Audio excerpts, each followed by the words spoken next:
India ऐसी audience है जहाँ अभी फैशन इंडस्ट्री बेसिकली पहली बार स्टार्ट हो रहा है। इससे पहले हम यहाँ कपड़े बेचते थे। इंडिया में मार्केट डायरेक्टली कोई केटर नहीं कर रहा। ऐसे मार्केट अपॉर्चुनिटीज ढूंढनी है जो अनकेटर टू इट, वो एज अ बिजनेस हमें प्रॉब्लम सॉल्व करनी है। जो फैशन होता है वो सारा धंधा उसका एक्सेसरी से चलता है। ओके, क्योंकि मार्जिन उसमें ज्यादा होते हैं।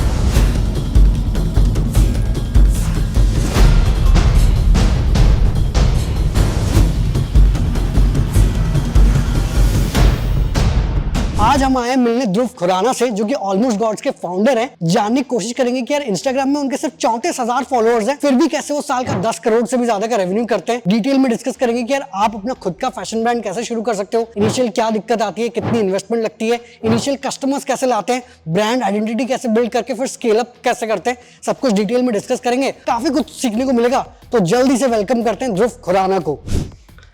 हाय ध्रुव, कैसे हो? वेरी गुड यार। ना ये इतना बड़ा, मतलब वेयरहाउस इतना बड़ा बना दिया स्टोर। ऑफ कोर्स यार। तो ध्रुव, थोड़ा अपने बारे में एंड ऑलमोस्ट गॉड्स ब्रांड के बारे में हमारी ऑडियंस को बता दो। तो मेरा नाम ध्रुव खुराना है, मैं 28 ईयर्स ओल्ड हूँ एंड मैं ऑलमोस्ट गॉड्स का क्रिएटिव डायरेक्टर हूँ। ऑलमोस्ट गॉड्स एक luxury street wear fashion brand है। 2018 में हमने स्टार्ट किया था, अब हमारे 2 स्टोर्स है। जब 2015 में स्नीकर्स का बूम वहाँ स्टार्ट हुआ था, मैं एक बच्चा था जो मतलब नाइकी के स्टोर के बाद सोता था, you know, pick up the right sneaker drop. And I thought India में वो कल्चर बिल्कुल नहीं है and I really wanted to start it. तो एट द टाइम 2018 में it started a hobby and I saw कि यहाँ ऑर्गेनिकली बहुत मतलब ट्रैक्शन आ रही थी। तो ध्रुव, अभी तो आपका ऑफ कोर्स बिजनेस काफी बड़ा है, 10 करोड़ प्लस सेल है, बट इनिशियली जब आपने ब्रांड शुरू किया तब आपने कितना इन्वेस्टमेंट किया था? एंड अभी जो कितने सारे बडिंग फैशन डिजाइनर्स है, आपको क्या लगता है कि कितने अमाउंट से शुरू हो सकता है? आई थिंक गेम बहुत बदल गया है। जब हमने स्टार्ट किया था इंस्टाग्राम जैसी चीज थी नहीं, इस लेवल पे नहीं थी, बट अब देखो तो सिचुएशन पूरी बदल गई है। टुडे राइटफुली आप ब्रांड बिना इन्वेस्टमेंट के स्टार्ट कर सकते हो। आई थिंक फैशन ऐसी चीज़ है जो आप ड्रॉप शिपिंग के साथ स्टार्ट कर सकते हो, फ्री स्टार्ट कर सकते हो।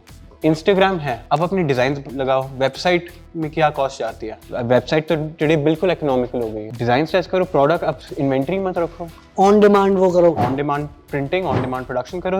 बहुत सिंपल स्टार्ट करो। कौन बोल रहे कि आपको फुल पैटर्न्स बनाने हैं या पूरा सारे ही कपड़े या पूरा लुक बनाना? आप 1-2 पीसेस से भी स्टार्ट कर सकते हो। तो पूरा गेम अब बदल गया। Literally for free you can start a brand today, but to create brand value, to create emotional appeal, एक सिंगल टी शर्ट की प्रिंट में गेम अब वो है। एक टी शर्ट तो 200 की भी मिलती है, तो कोई 2,000 या 5,000 रुपए क्यों खर्च करे? दिमाग ज्यादा पैसों से नहीं लगाना, बट एक्चुअल दिमाग लगाना है कि ब्रांड आइडेंटिटी कैसे बनेगी, ब्रांड स्टोरी कैसे बनेगी, वो स्टोरी पहुंचेगी कैसे, दैट इज मोर इम्पोर्टेंट। 100%। आज इंस्टाग्राम, वेबसाइट्स, इन सारे के थ्रू मतलब कॉस्ट इतनी मिनिमाइज हो गई है। शूट करना है, फोन से शूट कर लो प्रोडक्ट, है ना। अगर प्रोडक्ट बनाना नहीं है, आप ऑनलाइन डिजाइन करना चाहो, डिजाइन कर लो। रियलिस्टिकली अंडर 20,000 रुपीज आप ब्रांड स्टार्ट कर सकते हो। अब स्केल कैसे करो कि आपका जो 20,000 है एटलीस्ट उस पर डबल मनी रिटर्न कैसे आए? तो day 1 I would say from my experience कि थोड़ी इन्वेंट्री तो ऑलवेज हाथ में रखो। ऐसे मैन्युफैक्चरर्स मिलेंगे जो 100 पीस के मिनिमम से काम करेंगे, हाँ। बट ऑल्सो ऐसे मैन्युफैक्चरर जो एक रोल ऑफ फैब्रिक पे काम कर सकते हैं। एक रोल ऑफ फैब्रिक मतलब समझो जो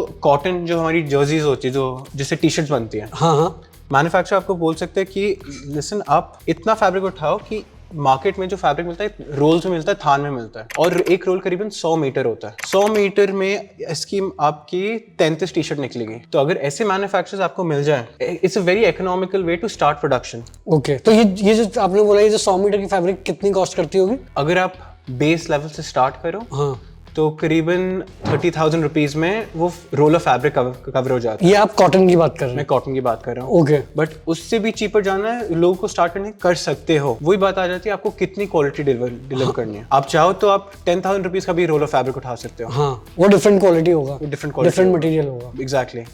जो मैं 30,000 वो बोल रहा हूँ, वो ऐसा फैब्रिक है जो आप रिपीट कर पाओ। समझो इसकी सेल अच्छी हो और आप चाहो कि एग्जैक्ट सेम टी शर्ट में एक सेकंड लॉट बनाओ, तो वो फैब्रिक 30,000 रुपीज में मिल जाएगा। ओके, बट अगर मैं 10,000 रुपये ऑप्शन में जाऊँ, हाँ, हो सकता है कि एक बार मिल जाए वो ऑप्शन, पर दूसरी बार फैब्रिक बदल जाए, और अगर फैब्रिक बदल जाए तो आपका क्वालिटी बदल जाएगा and full process will start again, क्योंकि जो प्रिंट इस फैब्रिक पे पकड़ेगा, हाँ, वो दूसरे फैब्रिक पे अलग पकड़ेगा, हाँ, लुक उसका अलग आएगा, लुक बिल्कुल अलग आएगा। Okay, I would say that 20 to 30,000 rupees आपका फैब्रिक कवर हो जाएगा। On top of that basic manufacture charges 10 to 12,000 rupees में आपका एक फिनिश प्रोडक्ट हो सकता है स्टार्ट करने के लिए। इंस्टाग्राम पे मार्केटिंग फ्री है। बेसिक आपको बहुत इंपॉर्टेंट चीज़ है, आप लोगों को प्रोडक्ट्स भेजो। अच्छा। लोगों को प्रोडक्ट्स दिखाओ। लोग मतलब ये जो जिस मार्केट को आप टारगेट करना चाहते हो उन लोगों को, ये नहीं कि दोस्त यार। 100%। कंज्यूमर्स की ये डिमांड है, कस्टमर्स की डिमांड है, ये कहाँ से पता लगाएंगे? एट द डम्बेस्ट लेवल आप गूगल जाओ, आप गूगल में देख सकते हो लोग क्या सर्च रिजल्ट्स देख रहे हैं। ओके। हम Amazon जाओ, Amazon के लिए आज कितने ट्रैकर्स आते हैं, आप अपने वो क्रोम एक्सटेंशन में लगा दो, आप देख सकते हो लोग क्या प्रोडक्ट सर्च कर रहे हैं और लॉन्ग टेल कीवर्ड्स के रिजल्ट्स कहाँ नहीं आ रहे। एग्जैक्टली आप इंटरनेट से ढूंढ सकते हो डिमांड कहाँ है।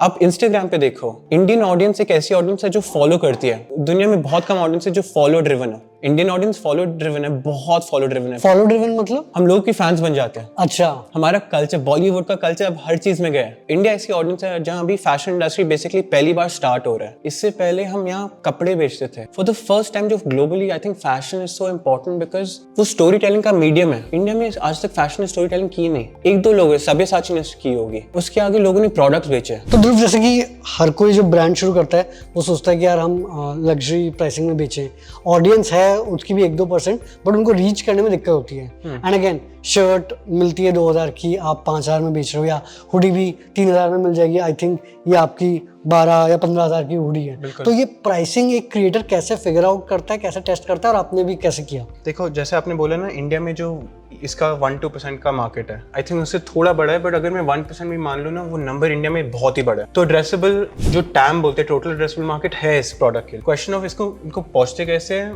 आई वुड अगेन से, जब आप स्टार्ट कर रहे हो, Instagram is the best way, but India में आपको अब जस्टिफाई करना पड़ता है क्योंकि वो फैशन मार्केट की अंडरस्टैंडिंग नहीं है। तो जस्टिफाई कैसे करते हो कि physical experiences, but luxury brand बनाने के लिए आपको इतनी वैल्यू डिलीवर करनी पड़ेगी। आपको भी सोचना कि यार मैं बस ऐसे नहीं कर सकते कि कोई टी शर्ट बनाकर 5,000 रुपए की बेच दो।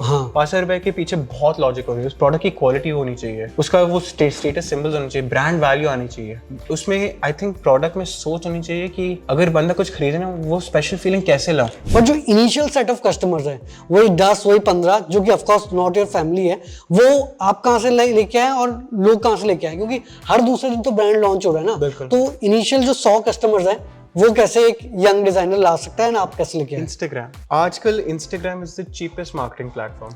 एज यूजर्स हम सारे इंस्टाग्राम पे बैठे हैं यार। ऑन एवरेज देखो यार, हम फोन पे 7-8 घंटे लगाते हैं, और ज्यादातर अगर देखो इंडिया में तो रील पे तो नॉन स्टॉप। तो अगर अवेयरनेस दिखा रही है तो आप रील यूज करो, इंस्टाग्राम के एप्लीकेशन के डिफरेंट जो टूल सेट्स है वो यूज करो, सारे फ्री है। You will get consumers from there जो नेचुरली कनेक्ट करें ना, वहीं से आएंगे। दे अंडरस्टैंड योर प्रोडक्ट, आपकी प्राइस, एंड उनको लगे कि कस्टमर एक्सपीरियंस जो है वो कंफर्टेबल है उनके लिए।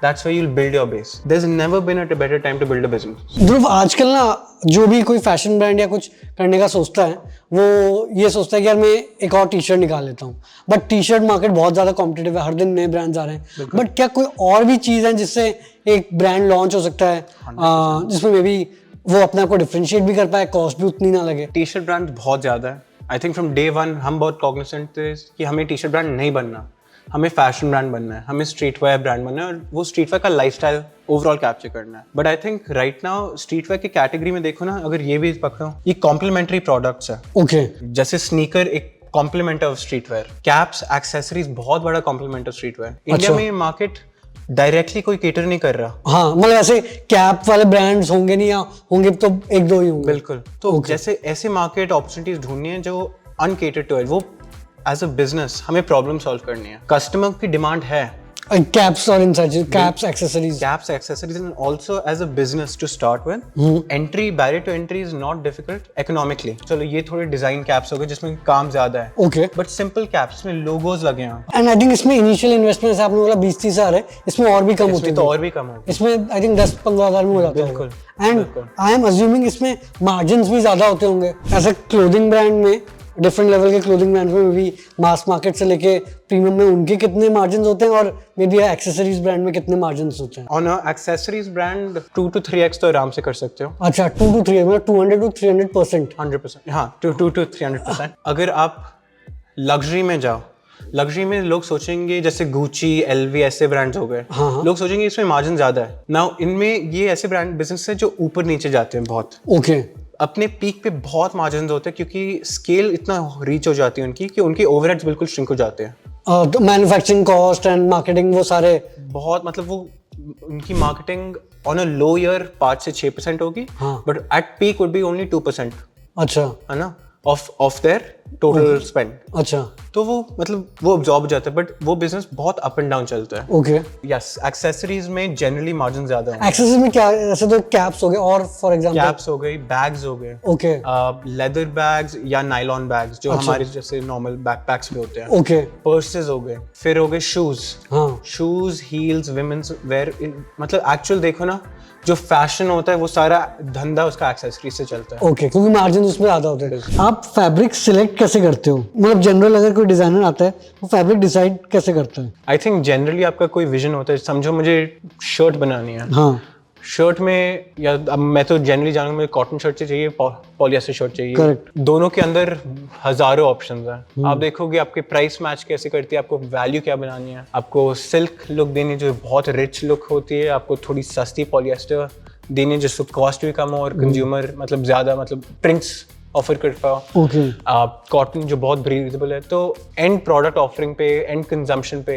आई थिंक आपका विजन क्या है, आप कौन से टारगेट सेगमेंट को करना चाहते हो, इन दोनों चीज़ों पे मोस्टली डिपेंड करता है। एंड फाइनली एनी 3 टिप्स या एडवाइस आप एक यंग डिजाइनर को देना चाहते हैं जो कि शुरू करना चाहता है brand? Very important to know कि आप डिजाइनर हो या बिजनेसमैन हो या बिजनेस वुमन हो सकता है कि दोनों स्किल सेट्स ना हो सकता है कि हो सकता है कि एक आपका बेटर हो। तो अपने स्ट्रेंथ्स एंड वीकनेसेस वो अपने आप के साथ ट्रूथफुल होना बहुत ही इंपॉर्टेंट है। नंबर 2, आई थिंक जितना एडवाइस और नॉलेज आप ले सकते हो द बेटर। बुक्स पढ़ो, low cost versus high knowledge जो बुक्स में मिलती है, I don't think there is anywhere else ऐसे मिलती है। And number 3 would be that consistently करो। ऐसे नहीं हो सकता कि आप हाइप एक दिन बनाओ और नेक्स्ट दिन पक। हाँ, इट्स कंसिस्टेंट, 70% टारगेट करो, non stop every day 70%, 70%, 70%, and then I think long term growth ऐसी होगी। करते रहोगे तो कहीं ना कहीं आपको एडवाइस मिलेगी, hit कनेक्शन करेगी। मिलेगा, वो सारी चीजें मिलेंगी। तो ध्रुव, काफी मजा आया आपके साथ बात करने के लिए, काफी you कुछ so सीखने much, को मिला एंड होपफुली हमारी ऑडियंस भी काफी पसंद करेगी। तो वीडियो को जरूर अपने दोस्तों के साथ शेयर करना एंड होपफुली आप जल्दी से नया स्टोर भी खोलें Yes, एंड please. आगे और भी बढ़े। Thank you so much. All the best. Thank you.